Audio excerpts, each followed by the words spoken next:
Pozdrav svima, danas radimo banana kolač. Za početak radimo biskvit. Znači 5 jaja, razdvajamo žutanjak od žumanjka. Htio bi napomenuti kako bilanjak je najbolje na kraju cijelog procesa stući u čvrsti snijeg.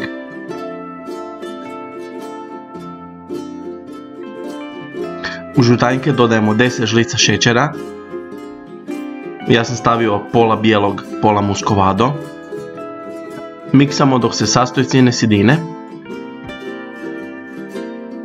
Nakon toga dodajemo 15 žlica ulja.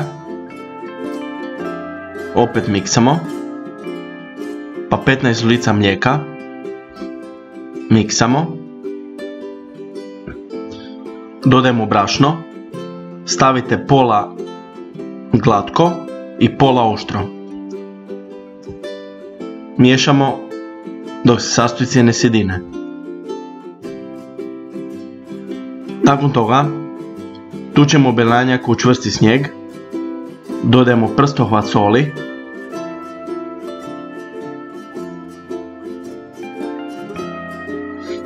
U smjesu od žutanjaka dodajemo vrećicu praška za pecivo.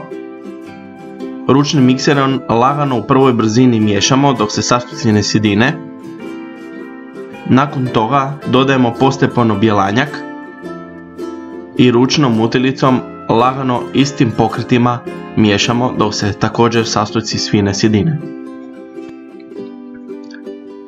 Smjesu izlijemo u kalu za pečenje obložen papirom za pečenje.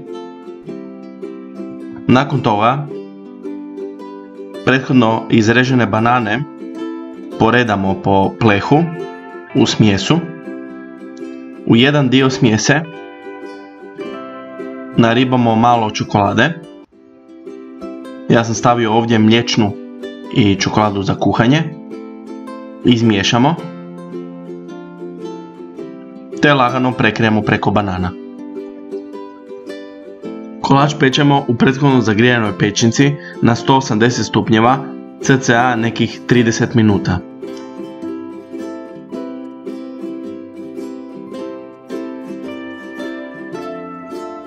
Za kraj možete ga posipati u šećernom prahu i to je to. Nadam se da ćete uživati, kolač je vrlo ukusan i prefin. Dobar tek!